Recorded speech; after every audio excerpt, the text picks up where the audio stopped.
Everybody, welcome to my channel. We got a really interesting video today. This sovereign citizen, I'm not sure if she's a Moor or not, but I don't even want to spoil it. Let's get into it a little bit and then we'll talk more about it later. No, come on out. Look how tiny she is. And there's like 6 guards around her. This should be interesting. This is the date and time set for sentencing. The records show the presence of the defendant. Our advisory counsel is here. Mr. Wagner, are you appearing before the state? Yes. This is the date and time set for sentencing. Good. Excuse me, how you doing? No, I'm talking now. Okay. Listen to me. Is your true name and your complete name Shayna Marie Blackshire? The court lacked jurisdiction over the subject matter. What is your date of birth? The court lacked jurisdiction over the subject matter. The court will accept the court, based upon a verdict by the guilty in this case. The court lacked jurisdiction over personal addiction. As a result of a jury trial, the court finds the defendant is guilty in CR 22209. Count 1, unlawful flight from a law enforcement vehicle, a Class 5 felony. This is in violation of ARS 28624C, Y'all cannot force me to get sentenced. Yes, I can.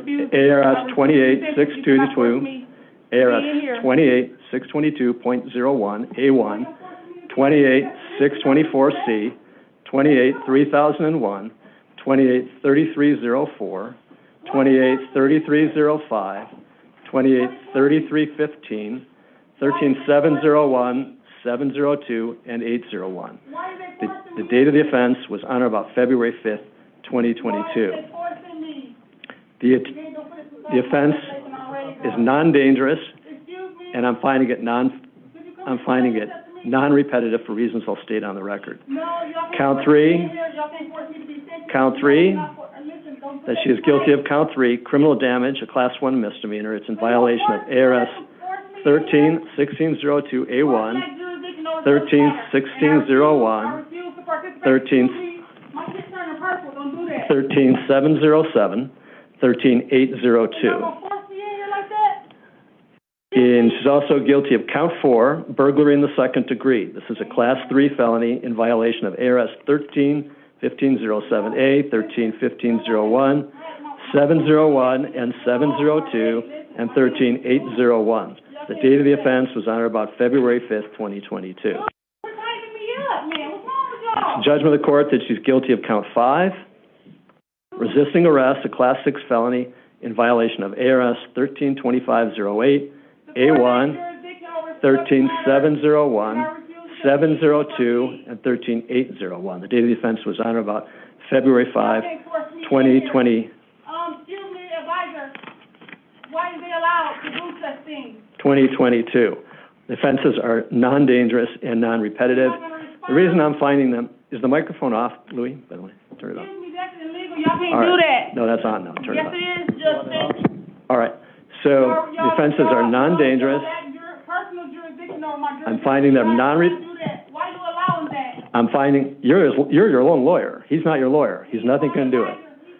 I'm finding that they're non-repetitive because I believe that these cases, all of the charges in this case and in CR 2022-208, which is the prior case for which the defendant was convicted, these cases all of those charges could have been brought together and tried together, but they weren't. I'm not criticizing the decision. It is what it is. It happened for independent reasons, but I'm finding that they are not repetitive.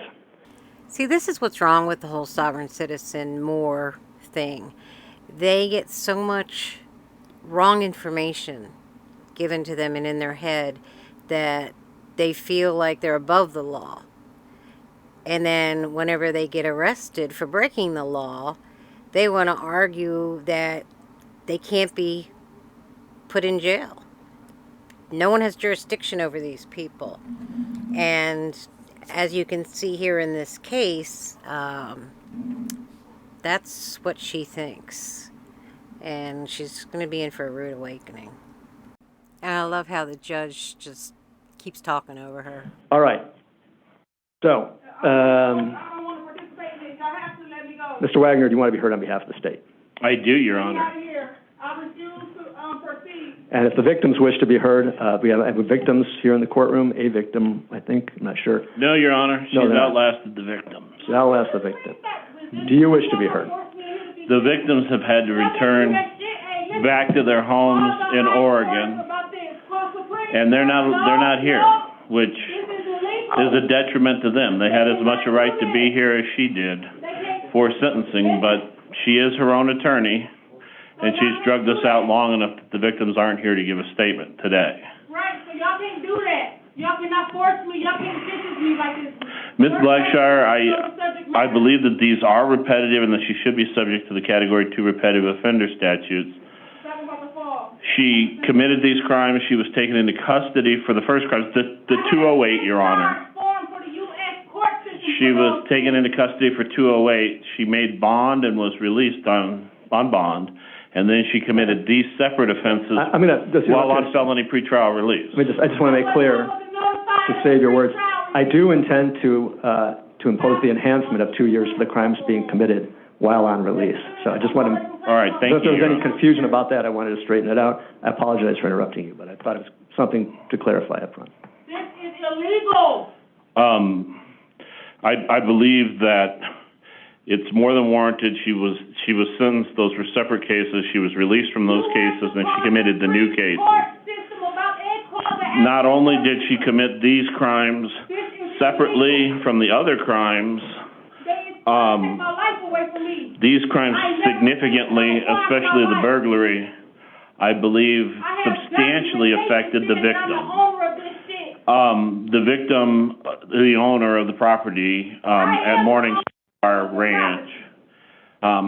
Yes, she was burglarized before. No real property was taken from there. As you heard, you sat through both trials.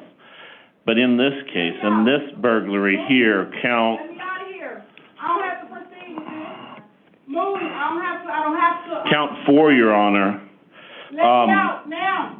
The defendant confronted the victim at her home and has substantially affected the way the victim feels about her safety and security at the home, which I think is very important, Your Honor, to acknowledge that. I'm sorry. I'm getting...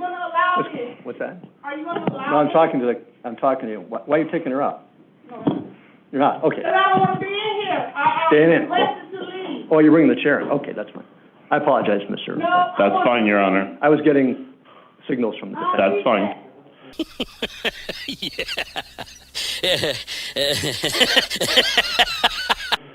I also would point out to the court that the unlawful flight from law enforcement... I stand by. Apparently they're going to restrain her and bring her back in.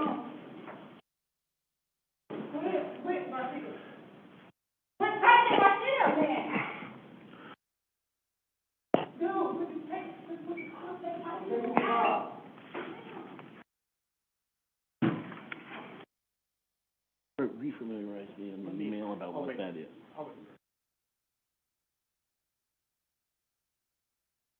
Thank you. All right. This is what y'all brought me in here for? All right. Defendant is back. You may continue, Mr. Wagner. Thank you, Your Honor.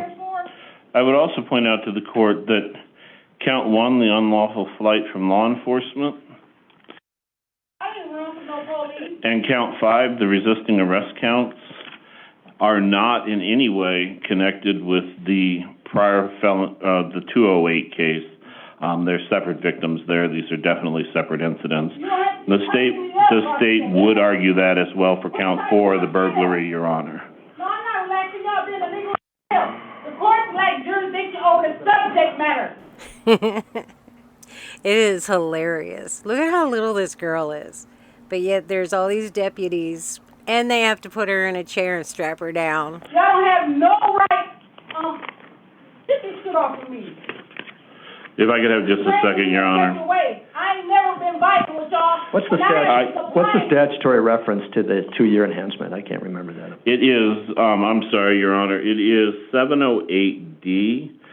And I don't know that I made that entirely clear, but it just, whatever the sentence, the court prescribes, each sentence gets a 2-year enhancement. Is that ARS 13-707? Yes, I'm sorry, ARS 13-708. It's illegal. 8D. But not as to the misdemeanor, obviously. Not as to the misdemeanor. I concur with the misdemeanor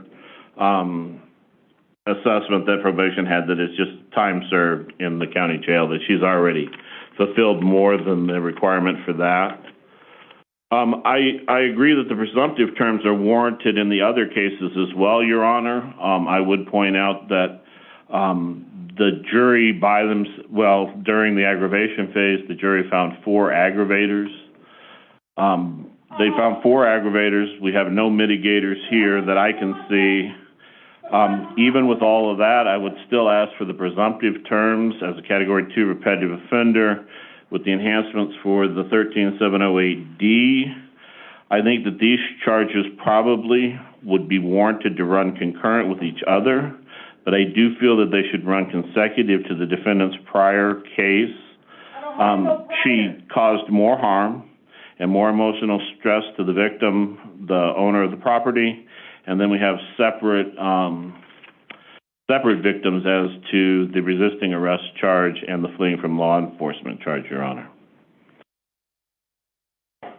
I don't have anything more to add than that, and there's no victims present. There's some representatives, some neighbors, some people from the Morningstar Ranch that are still living in the area. They're present here today just to watch, I suppose. Very well. Thank you very much. All right, the court imposes a sentence as follows. As to count 1, unlawful flight, a Class 5 felony, the court, as I said, finds the offense to be non-repetitive, non-dangerous. The court imposes the presumptive term of 1.5 years in the Arizona Department of Corrections. The court imposes an additional 2 years sentencing enhancement because this offense was committed while the defendant was on pretrial release, and that's pursuant to ARS 13708D. So the total sentence as to count 1, Class 5 felony, is 3.5 years. As to count 2, this is the misdemeanor criminal damage. The court imposes a sentence of time served. As to count 4, again, the court finds this to be non-dangerous and non-repetitive. This is burglary in the 2nd degree, Class 3 felony. The court imposes the presumptive term of 3.5 years. This court also imposes the sentencing enhancement pursuant to 13708D of 2 years. So the total offense level, the total sentence for count 4 is 5.5 years. As to count 5, resisting arrest, it's a Class 6 felony, non-dangerous, non-repetitive. The court imposes the presumptive sentence of 1 year. The court further imposes the sentencing enhancement as required by law under ARS 13708D for 2 years, for a total of 3 years as to count 5. The court further designates that the sentence imposed on counts 1 and 5 are to run concurrent with each other. That is the unlawful flight and the resisting arrest. The sentences in counts 1 and 5 are to run concurrent with each other. The sentence imposed on counts 1 and 5 are to run consecutive to the sentence imposed on count 4, which was 5.5 years as to burglary in the 2nd degree. So the sentence imposed on counts 1 and 5 is to run consecutive to count 4. The court imposes the sentence imposed on count 4 in this case, which is burglary in the 2nd degree of 5.5 years, is to run consecutive to the sentence that was imposed in case number CR 22208.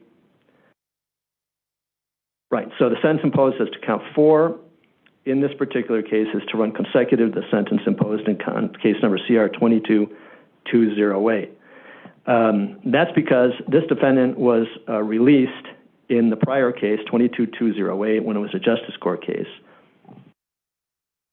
She was released when she posted bond on July 7th, 2021. She failed to appear and a warrant was issued for her arrest on October 20th, 2021.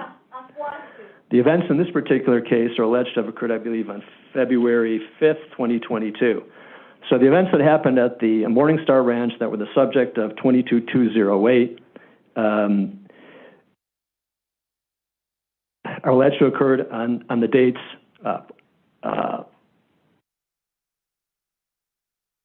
Those were alleged to have occurred back on June 12th, 2021. So the prior case, the burglary, alleged to have occurred on June 12, 2021. The fraudulent schemes in 22-208 was alleged to have occurred on or about July 6th. She was found guilty of that by the jury.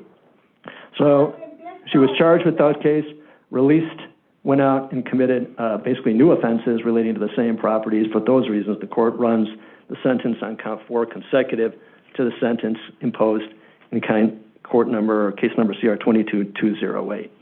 You got all that, I think? All right. Any bonds are posted, are not exonerated. They will be subject of a justice court forfeiture action or a forfeiture action in this court, as whatever the case may be. So the bonds are not exonerated, but any warrants are quashed. Following the prison sentence, the defendant is to serve a term of community supervision of 1 day for every 7 days of the sentence imposed. Did you wish to, well, I'm not going to ask you whether you wish to address the court. You've clearly indicated you're not capable of doing that and following the rules of the court. You have the right to appeal the judgment of the court. If you wish to appeal, you must file a written notice of your intent to appeal, and you must do that within 15 days of today's date. Otherwise, you will lose that right. Ms. Blackshear, do you wish the court to appoint an attorney to represent you on the appeal? No, he will not be representing you on the appeal. Do you wish to have an attorney appointed to represent you on the appeal? If you cannot afford to pay one, the court will pay the costs of an attorney to represent you on appeal. That will include the costs of the lawyer's legal fees and legal costs. You will not have to pay anything. Do you wish to have an attorney appointed to represent you on the appeal? I don't think a lot of people understand what it is to represent yourself. There's so much work involved. It's not just getting up there and talking to the judge. There's so much paperwork and knowing when to do things, how to do things, that we really should do something besides a competency exam, like a law exam. Do you know how to do this or that or the other? And if they don't, then they don't get to be their own attorney. What do you think? Let me know in the comments. No. Appeals are specialized actions, and Court of Appeals is very sticky with their rules. They're very strict, and it's a real specialty with someone who knows how to write good appeals. I met with you before when you were here before, and we met not in chambers, but in the holding cell area. It's all on the record, what I'm referring to, and I advised you that it really is in your best interest, I believe, to have a lawyer represent you on appeal, and you indicated at that time that you don't want a lawyer to represent you on appeal. I'd really encourage you to do it. I think it's in your best interest, but it's your choice. Okay.